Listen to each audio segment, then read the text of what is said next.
앞서도 소개해 주신 것처럼 오늘 말씀은 크리스천의 생로병사 두 번째 시간 늙음에 대한 말씀입니다. 사실은 지난번 첫 시리즈 때 저희들이 다 못했잖아요. 그렇죠? 네, 특히 날생 중에서도 거듭남에 대한 말씀을 전하기로 제가 약속했는데 말씀을 준비하다 보니까 이 거듭남이요, 이 늙음보다는 죽음, 사와 관련이 굉장히 많더라고요. 그래서 이 거듭남에 대한 말씀은 나중에 마지막 시리즈를 할 때 여러분과 나누기로 제가 약속드리고요. 오늘은 늙을로 이 부분, 이 주제에 대한 말씀만 우리들이 함께 나누겠습니다. 여러분들에게 한번 여쭙겠습니다. 답은 여러분들의 마음속으로만 하세요. 나는 늙는 게 좋다 하시는 분, 속으로 손 드세요. 속으로. 네. 근데 여러분, 분명히 늙는 걸 좋아하는 분들도 계세요. 나는 늙어가는 게 참 좋다, 이렇게 생각하시는 분들 계시지만, 그럼에도 불구하고 참 많은 분들이, 여기 있는 저를 포함해서 많은 분들이 늙는다 하는 거에 대해서는 별로 그렇게 좋아하는 것 같지는 않습니다. 좋아하지 않는 이유가 무엇일까 묻는다면 참 많은 이유들이 우리들이 있을 것 같아요. 근데 미국의 어느 돈 많은 억만장자, 여러분이 억만장자는 돈이 진짜 많은 사람입니다. 이 억만장자는요, 이 늙어가는 게 얼마나 싫었는지, 그가 가지고 있는 돈을 어디다 쓰는가 하고 보니까 이 아들의 피를 자기가 수혈받는 시술을 받더라고요. 그 이유가 뭐냐 하고 가서 언론이 물어보니까 젊어지고 싶다고. 얼마나 젊어지고 싶은데요? 그랬더니요, 아들이 18살인데 18살의 몸을 갖고 싶어서 남의 피는 안 되고 아들의 피를 정기적으로 수혈을 받는다는 거예요. 여러분, 성공했을까요? 안 됐을까요? 안 됐어요. 이유는 나중에 설명드릴게요. 근데요, 사람의 욕심이 거기서 멈추질 않아요. 이게 벌써 몇 달 전 소식인데, 얼마 전에 제가 검색해 보니까 이 사람이요, 그거 실패했다고 다른 또 시술을 받기 시작했는데, 자기의 피의 혈장만 뽑아서 그 혈장을 깨끗이 세척해서 자기의 몸에 다시 넣는 그 시술을 또 시작을 했다는 거예요.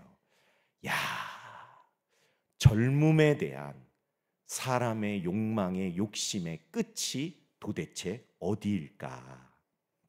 근데요, 여러분, 가는 세월 붙잡을 수 있어요, 없어요? 없어요. 흐르는 시냇물도 붙잡을 수 있어요, 없어요? 없어요. 목사님, 이거 어디서 많이 듣던 건데, 우리가 너무 잘 아는 노래의 가사잖아요. 근데 그 노래의 가사가 이렇게 계속 끝나요. 붙잡을 수 있나요? 붙잡을 수 있나요? 이렇게 물을 때의 의도는 뭡니까? 붙잡을 수 없다. 여러분, 왜 붙잡을 수 없나요? 창조주이신 하나님이요, 정하신 섭리가 있는데, 모든 생명은 태어나서 성장하고 성숙하고 결국은 늙어가는 과정을 거치게 되어 있다는 것이죠. 어떤 생명도 예외가 없어요. 모든 생명이 그러한 하나님의 생명의 원리를 따라야 하는 것이지요. 그렇기 때문에 그것을 거스르려고 하는 것은 곧 어떻게 보면 하나님의 거룩한 섭리를 거스르려는 것이고요, 그것을 거스르려고 하는 모든 노력은 실패할 수밖에 없다 하는 것을 우리들이 깨닫게 됩니다. 그렇기 때문에 우리들이 이 인생을 살아가면서 가져야 할 중요한 믿음 중에 하나가 무엇인가? 이 늙음이라고 하는 이 순리를 우리들이 역행할 것이 아니라 오히려 순순히 따르고 잘 받아들이는 것, 이것이 우리들에게 너무너무나 필요하다라는 겁니다. 자, 그러면 우리가 이 늙음이라는 것을 잘 받아들여야 할 텐데 어떻게 하면 잘 받아들이는가? 일단 이 늙었다, 늙음, 늙어간다 하는 이 단어의 원뜻을 우리들이 좀 알았으면 좋겠습니다. 이 늙음의 원뜻이요, 느리고 너르다 하는 뜻이래요. 느리고 너르다. 느려진다는 것은 무엇입니까? 우리들이 다 같이 늙어가고 있고 저보다 연배가 많으신 분도 계시고 또 젊으신 분도 계시겠지만 사실 그냥 다 늙어가는 과정이에요. 늙어가다 보니 자꾸 느려지는 게 뭐예요? 말과 행동이 느려져요. 저 옛날에 이거보다 더 빨리 말했거든요. 근데 이제는 빨리 말을 못 하겠어요. 왜? 잘 생각이 안 나요. 말이, 이 단어나 이게. 그래서 자꾸 느려져요. 행동도 느려져요. 그런데요, 그것뿐만이 아니에요. 넓어진대요. 무엇이? 우리들의 마음이나 생각이 점점 더 넓어지는 과정이 원래는 하나님이 만들어 놓으신 늙음의 과정이라는 것이죠. 여러분, 이런 말 들어보셨어요? 이름이 조금 어려운데 아마두 함페테바라는 분이요, 1962년 유네스코 연설에서 이런 말을 했대요. 아프리카에서 한 노인이 숨을 거두는 것은 도서관 하나가 불타는 것과 같다. 여러분, 얼마나 대단한 가치의 인생이라는 거예요. 아프리카의 한 노인이래요. 무슨 학교가 있어요? 뭐가 있어요? 아무것도 없는 곳이에요. 어려운 곳이에요. 힘든 곳이에요. 그럼에도 불구하고 한 노인이 살아왔던 삶의 그러한 궤적들, 이 늙음의 이 모든 가치가요, 사라질 때 도서관 하나가 사라지는 것 같다는 거예요. 여러분, 그렇기 때문에 이 늙음이라는 것은 굉장히 가치 있는 겁니다. 이 설교를 준비하고 있는데 정말 우연히도 저희 집사람이 흥얼거리는 노래를 제가 하나 들었어요. 뭐라고 흥얼거렸냐면, 노래 멜로디는 생각이 안 나는데 가사가 이래요. 너는 늙어봤냐? 나는 젊어봤단다. 여러분, 이런 노래 아세요? 네, 감리 교인이신 이 서유석 권사님이 얼마 전에 부른 노래의 제목이자 가사래요. 너는 늙어봤냐? 나는 젊어봤단다. 이게 무슨 얘기예요? 늙음의 그 과정이요, 절대 무가치하지 않다는 거예요.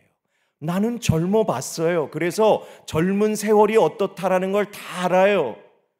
근데 그냥 젊은 게 아니라 늙음의 과정을 통해서 이 젊음의 가치를 아는 거예요. 그래서 버나드 쇼라는 어떤 극작가는 이런 말도 했잖아요. 젊음은 젊은이들에게 주기엔 너무 아깝다. 여러분, 너무 공감되지 않아요? 예. 근데 이걸 어떻게 우리들이 깨달을 수 있었냐고요? 이러한 늙음의 과정을 통해서 그 가치를 알았던 것이지요. 그렇기 때문에 늙는다는 것은 절대로 무가치한 일이 아니라 오히려 가치 있는 일입니다. 그런데 이 시대, 우리가 살아가는 이 시대는요, 너무너무 안타깝게도 이 늙어간다는 것을 좋아하지 않아요. 오히려 싫어하고 젊은 것이 더 좋다라는 식으로 자꾸 말하고 강조해요. 그러다 보니까 상대적으로 젊음에 비해서 이 늙음이요, 초라하게 느껴지고 가치를 잃고 설 자리를 자꾸 잃어가는 그런 안타까운 상황이 우리들이 살아가는 이 시대에 굉장히 팽배해 가고 있어요. 그러면서 노년이 되면 아유, 젊을 때 고생하셨잖아요. 이제는 쉬세요. 즐기세요. 뭐 인생의 맛을 좀 한번 느껴보세요. 이렇게 이야기하지만 그렇게 말하는 저변에는 이제 그만 뒤로 좀 물러나셔야죠 라는 메시지가 담겨 있기 때문에 너무너무 씁쓸하다는 것이죠. 우리가 살아가는 세상이 그렇다는 겁니다. 그렇다면 도대체 이 나이듦, 늙음에 대해서 하나님은 그럼 어떤 생각을 가지고 계시고 어떤 말씀을 하셨는가 우리가 알아야 될 필요가 있는데요. 여러분, 하나님 앞에 나이는 정말 숫자에 불과할 뿐이라는 사실입니다. 진짜입니다. 하나님이요, 한 번도 나이를 가지고 그분의 사역과 뜻을 결정하시거나 사람을 부르신 일이 없습니다. 나이는요, 아예 언급되지도 않아요. 누군가를 만나서 너 몇 살이지? 이런 질문 자체를 아예 하시지 않으세요. 사무엘은요, 초등학생 때 부르심을 받아요. 어마어마한 말씀을 하나님이요, 그 초등학생 아이를 놓고도 말씀하세요. 이런 일이 있을 것이란다. 예레미야도 젊은 시절에 부름을 받아요. 그런데요, 성경을 자세히 읽어보면요, 굉장히 위대한 리더일수록 나이 들었을 때 부르심을 받는 경우가 많다라는 것이죠. 70은 될 것도 아니에요. 80도 넘어가요. 90도 넘어가요. 심지어 성경학자들 사이의 의견이 약간 분분하기는 하지만 오늘 저와 여러분들이 함께 읽었던 본문에 등장하는 이 여선지자 안나라는 분의 나이를 추정한다면 몇 살까지 가능한가? 105세까지도 가능하다는 겁니다. 그런데 그 105세의 안나의 인생에요, 하나님이 놀라운 일을 이루어 주시는데, 이 땅에 구세주로 오신 예수 그리스도, 아기 예수를 직접 만나고 그분에 대한 성경의 말씀을 사람들에게 전파하는 인생을 살게 하더라는 것이죠. 105세. 우리 교회는 별로 안 놀라는 게 특징이지요. 근데 안나의 인생이 이렇다는 거예요. 또 성경은요, 이 늙음의 상징인 백발에 대해서 어떻게 표현하는가? 이것은 면류관이다, 아름다움이다, 이렇게 칭찬하신다는 것이죠. 그러므로 늙음에 대한 성경의 입장은요, 분명히 세상과는 다릅니다. 세상은 그것을 싫어하고 미워하고 배격하는지 모르지만, 아니요, 성경은 그것에 관하여 절대로 세상의 생각을 찬성하지 않습니다. 그렇기 때문에 우리가 얼마나 늙었는가가 하나님 앞에 중요한 게 아니고요, 우리가 어떻게 늙어가고 있는가, 그것이 하나님 앞에 중요하다는 것이죠. 그런 차원에서 오늘 본문의 이 안나는요, 우리들에게 너무나 좋은 롤 모델이 되어줍니다. 성경은요, 이 안나 여선지자에 대해서 이렇게 소개합니다. 36절 초반부에 보니까 또 아셀 지파 바누엘의 딸 안나가, 이렇게 되어 있어요. 자, 출신 지파도 나오고 아버지가 누구인지도 나오고 성별도 나오고 또 그분의 이름까지 나왔어요. 이게 무슨 얘기일까요? 이분은 실존 인물이다 하는 겁니다. 만약에 실존하지도 않았는데 이렇게 썼으면 어떻게 돼요? 성경이 거짓임이 판명이 되겠죠. 그러나 이렇게 자신 있게 출신, 성별, 아버지, 본인 이름, 그리고 어떤 사명으로 살았는지까지 정확하게 기록이 된 이유는 이분은요, 실존했던 인물이시라는 거죠. 그런데 문제는요, 이 실존 인물이 그러면 살아온 삶의 궤적이 있었을 텐데 어떤 인생을 살아오셨는가 보니까 이 표현밖에 기억이 안 나더라고요. 와, 기구하다. 기구하다. 제가 전에도 이 설교 시간에 이 기구하다라는 단어 여러분들에게 한자로 보여드린 적이 있어요. 기자에도 매산자가 들어가고요, 구자에도 매산자가 들어가요. 여러분, 인생의 산이 굽이 겹겹이 있는 인생이 어떤 인생이에요? 너무너무 고단한 인생인 거죠. 안나의 인생이 그렇다는 겁니다. 결혼을 해서요, 100년 해로를 해도 시원치 않을 판에요, 이 안나라는 분은요 7년 만에 남편과 사별했다는 겁니다. 당시에 조혼이, 이 조혼, 어릴 때 결혼시키는 풍습이 있던 걸 감안하면요, 평균 여성 나이 15세면 결혼을 했다는 거예요. 그러면 이 안나가 15세에 결혼해서 남편과 7년 살고 과부가 됐으니 몇 살 때 과부가 된 거예요? 22살. 끽해봐야 20대 초반에요. 죄송합니다. 자꾸 이런 표현을 써서 과부가 되셨어요. 이런 과부를요, 따로 부르는 명칭이 있어요. 뭔지 아세요? 청산과부. 청산과부가 다른 단어가 아니에요. 어릴 때 젊을 때 과부가 된 분들을 청산과부라고 부르는데 이분이 그랬다는 거예요. 근데 당시의 여성들은요, 인권이라는 게 없을 때였어요. 아이들하고 마찬가지로 계수할 때 인원에도 못 들어가던 때였어요. 가부장적인 사회였어요. 무슨 도움이 있고 누가 지켜주겠습니까? 이런 청산과부를.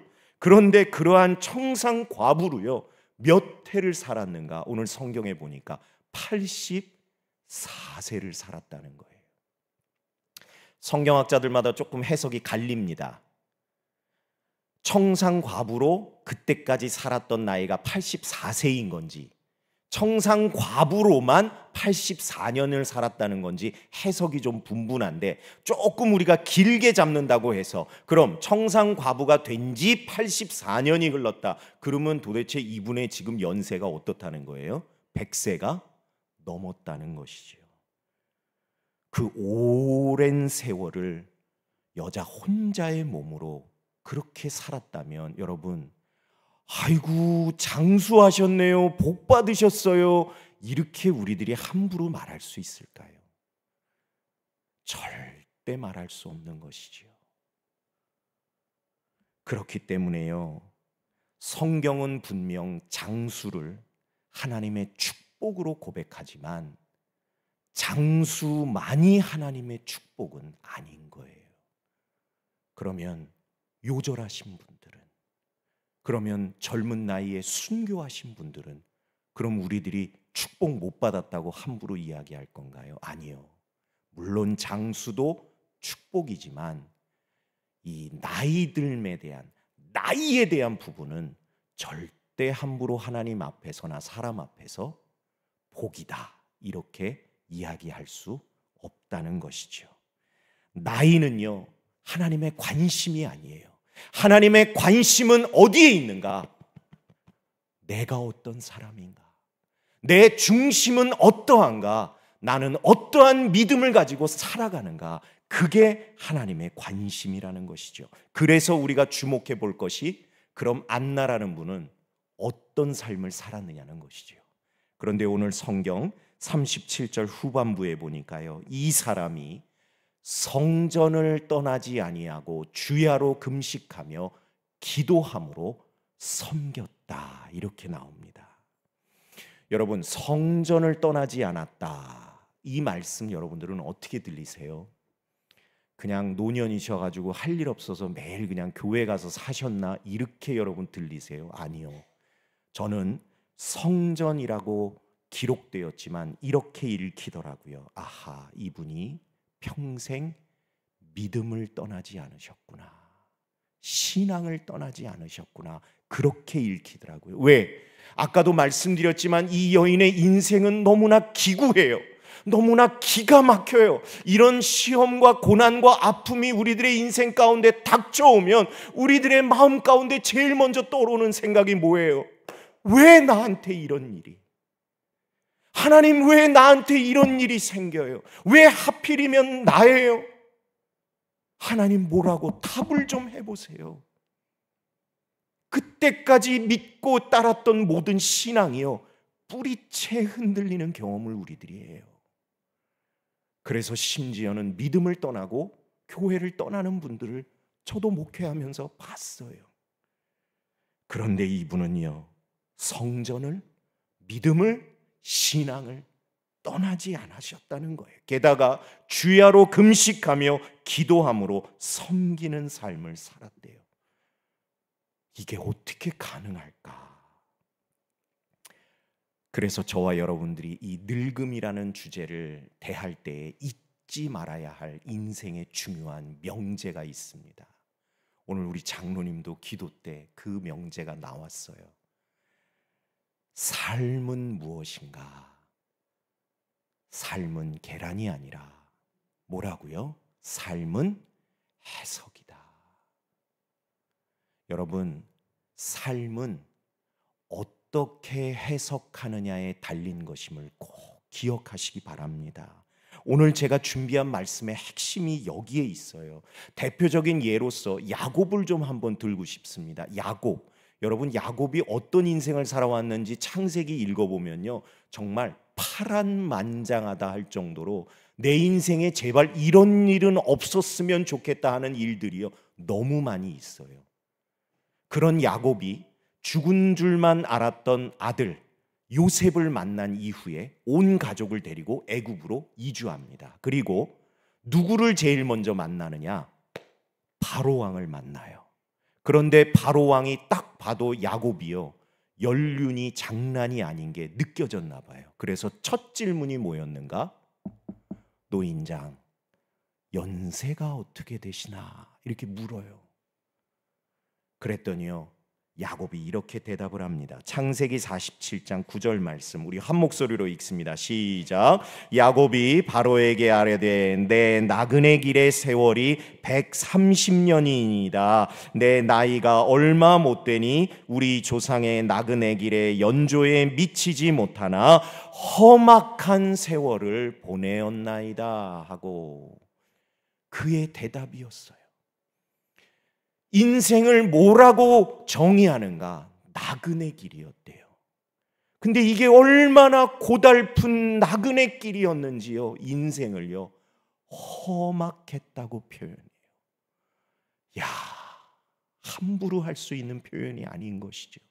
그만큼 그 인생이요 너무너무 고단하고 힘들고 시험과 고난과 아픔의 연속이었다는 것이죠. 그런데요, 제가 진짜 여러분들과 보고 싶은 것은 그 다음에 나오는 10절 말씀입니다. 함께 읽습니다. 시작.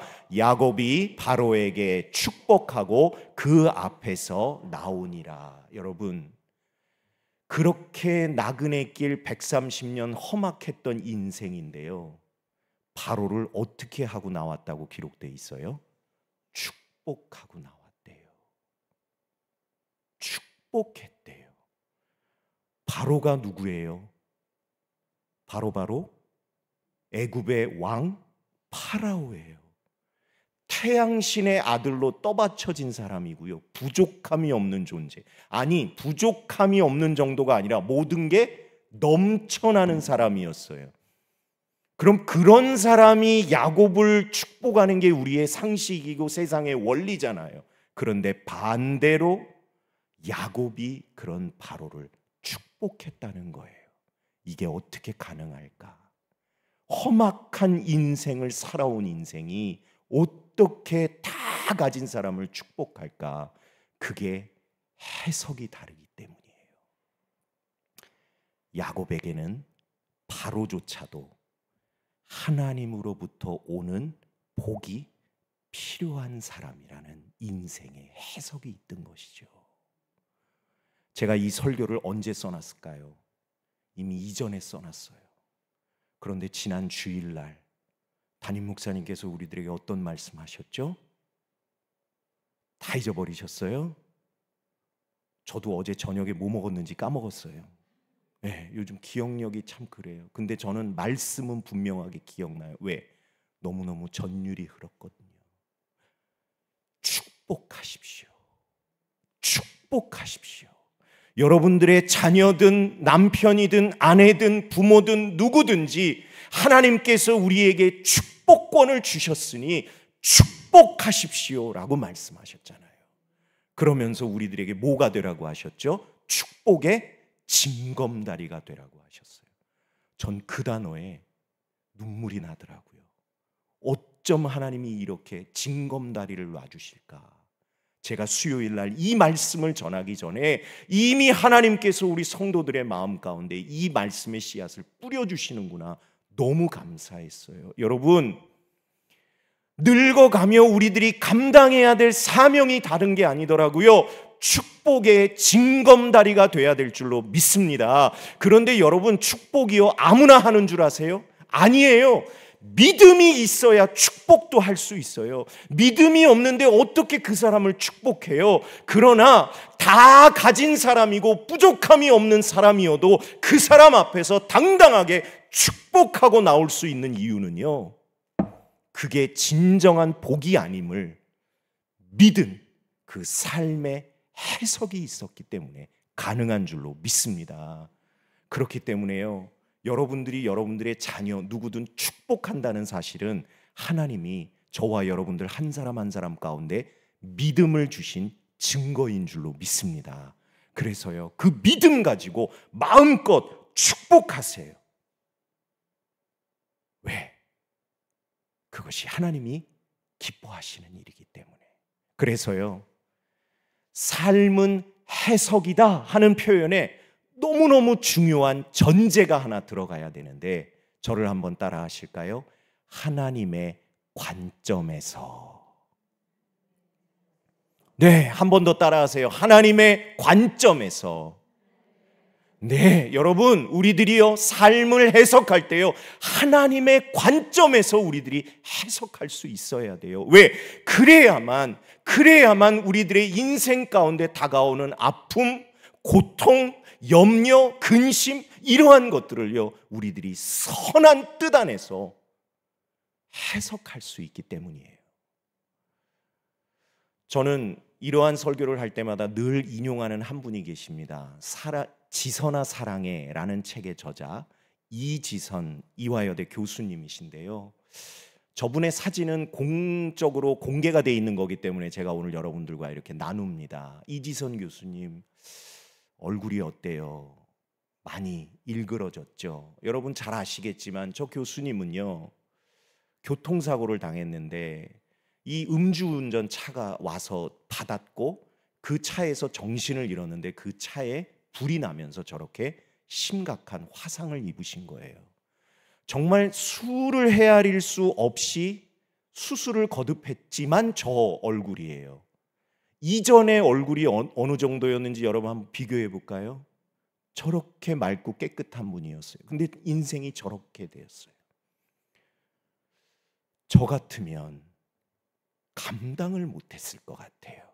그런데 이분이 얼마 전 어느 토크쇼에서, 기독교 방송은 아니었으면 토크쇼에서 이렇게 말씀하시더라고요. 저는 더 이상 교통사고를 당했다고 말하지 않습니다. 그러니까 그 사회자인 유재석 씨가 물어요. 그럼 뭐라고 표현해요? 그랬더니요, 저는 교통사고를 만났습니다. 이렇게 표현하시더라고요. 옆에 있던 조세호 씨가 또 물어요. 그게 무슨 의미인가요? 그랬더니요, 교통사고를 당했다 표현하면요, 늘 피해의식에 시달린다는 거예요. 가해자를 용서할 수 없더라는 거예요. 그런데 우리 인생이라는 게 그렇잖아요. 별의별 일들이 많아요. 사람도 만나면 어떻게 돼요? 헤어지죠. 만남이 있으면 헤어지는 게 인생이잖아요. 그런 것처럼 이런 별의별 일들이 올 때마다 당했다가 아니라 잘 만났다라고 생각하면 언젠가는 그것을 헤어졌다라고 생각할 수 있어서, 그래서 나는 교통사고를 만났습니다. 그리고 그 사고와 잘 헤어졌습니다. 이렇게 얘기하시더라고요. 여러분, 교통사고라는 사실은 변하지 않았어요. 그런데 당했다라고 해석하는 인생이 아니라 만났고 잘 헤어졌습니다 라고 말할 수 있는 인생이 될 수 있는 이유가 무엇이었을까? 그 토크쇼에서는 종교는 말할 수 없겠죠. 그러나 지선아 사랑해라는 책을 보면 정말 끊임없이 하나님의 관점에서, 하나님의 시선에서, 하나님의 마음에서 이 상황을 해석하고 재해석하고자 몸부림치는 교수님의 그 삶이 다 나와요. 얼마나 힘들었을까. 그러나 그렇게 인생을 하나님의 관점에서 해석하니까 이 늙음의 과정이요, 그럼에도 불구하고 넘어졌어도 일어날 수 있고, 아파도 참을 수 있고, 힘들어도 견딜 힘이 생겨나더라는 것이죠. 언제까지? 하나님이 손잡아 일으켜 주실 때까지. 그래서 지금 저분이요, 유학까지 다 마치고 박사과정 마치고 들어오셔서요, 본인의 모교의 교수님이 되셔서 학생들을 자신의 삶을 통해서 가르치고 있다고 고백하는데요, 너무너무 멋지더라고요. 여러분, 인생은 늙어가는 과정인데 저와 여러분들이 어떻게 늙어가야 할까요? 모든 사람의 인생은 다르지 않아요. 별의별 일들은요, 예수를 믿든지 안 믿든지 똑같이 일어나요. 그런데 달라야 하는 점은 어디서 달라지는가? 그것을 어떤 관점으로 해석할 것인지에 따라 지옥이 될 수도 있고 천국으로 가는 길이 될 수도 있음을 저와 여러분이 기억해야 할 줄로 믿습니다. 그러므로 여러분, 나이는요, 정말 하나님 앞에 상관이 없어요. 우리들이 어떠한 해석, 어떠한 믿음을 품고 살아가는가가 너무 중요한데, 이야기 하나만 더 하고 마칠게요. 11시 반이 또 넘었네요. 죄송합니다.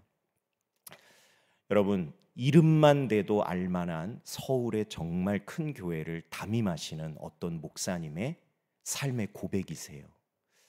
근데 이분이 큰 누이가 계셨대요. 계셨다고 표현하는 거 보니까 이제 이미 고인이 되신 거죠. 이 큰 누이가 어릴 적에 6.25 때 그 포탄이 집 앞 마당에 떨어지면서 마당에서 놀고 있던 이 누님이요, 그 포탄에 피폭이 된 거예요. 그 어머니가 그냥 그 아이를 어떻게든 질질 끌고 안방에는 눕혔는데 온몸이 피투성이고 그렇잖아요. 포탄을 맞았는데 경황도 없고, 당시 6.25 때 무슨 의사가 어디 있어요. 전란 중인데. 그래서요, 이 어머니가 사랑하는 딸이 죽어가는 걸 그냥 지켜볼 수밖에 없었다는 거예요. 근데 그 큰 누이가 마지막 유언을 하는데 그 어머니의 팔을 잡으며 이렇게 얘기하더래요. 어머니, 우리 천국에서 꼭 만나요. 그랬대요. 근데 여러분, 그냥 천국에서 만나요 그런 게 아니라 그 앞에 한 단어가 더 붙었다는 거예요. 어머니, 우리 예수 잘 믿고 천국에서 꼭 만나요. 그리고 돌아가셨대요. 그분 나이가 얼마나 됐을까? 늙어보지는 그거는 아예 꿈도 못 꾸고요. 여러분, 꽃다운 나이에 꽃도 못 피워보고 그렇게 돌아가신 거예요. 그런데 그 딸의 유언 때문에 이 어머니가요, 그때부터 열심히 전도하셨대요. 왜? 예수 잘 믿고 천국 갈 그 약속을 지키기 위해서. 그러다가 부산 영도딸이 위해서 지금 이 목사님 어릴 때 만났고, 그러니까 친아들도 아닌 거예요. 근데 이 목사님도 전란의 부모를 잃은 고아였어요. 그 아들을 거뒀고 따님의 유언대로 믿음으로 잘 키워서 지금은요, 정말 이름만 대도 알만한 정말 믿음의 유서 깊은 그 교회의 담임 목사님으로 지금도 말씀 사역을 하고 계세요. 여러분, 나이로 치자면 이 누님의 인생은 실패인가요? 아니죠. 어떻게 사느냐가 하나님 앞에 너무너무 중요한데, 우리들이 하루를 살건 10년을 살건 100년을 우리들이 함께 늙어가건 저와 여러분들은 늘 잊지 말아야 될 것, 하나님의 관점에서 우리들의 삶을 잘 해석하며 살아가자. 결심하고 결단하고 실천하며, 또한 그러한 믿음을 우리 자녀들에게, 자손들에게 잘 물려주고 하나님 앞으로 갈 수 있는 축복의 징검다리가 되는 저와 여러분들이 다 되시기를 주님의 이름으로 간절히 부탁을 드립니다. 기도하겠습니다. 하나님 감사합니다.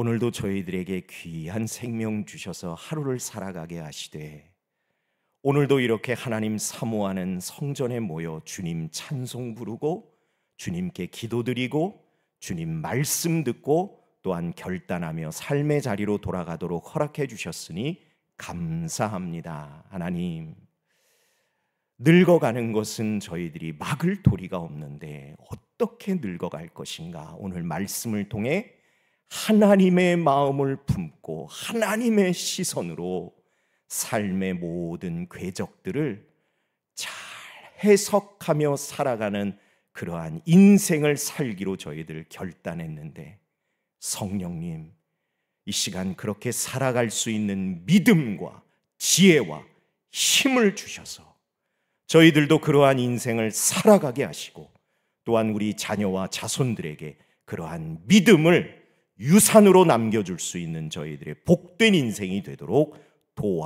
도와주시옵소서. 오늘도 주님 앞에 귀한 예물을 바친 손길이 있습니다. 범사에 감사하고 은혜에 감사하며 또한 지난 새벽 깨어 기도할 수 있음에 감사드리는 예물 드립니다.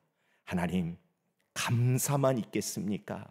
이 안에 별의별 인생의 그러한 여러 일들로 인하여 하나님 앞에 간절히 기도하는 마음의 소원들도 있을 텐데, 하나님 들어 응답하여 주시되 하나님 앞에 바라고 꿈꾸며 소망하며 그려가는 것보다 갑절의 은혜로 채워 주시옵소서.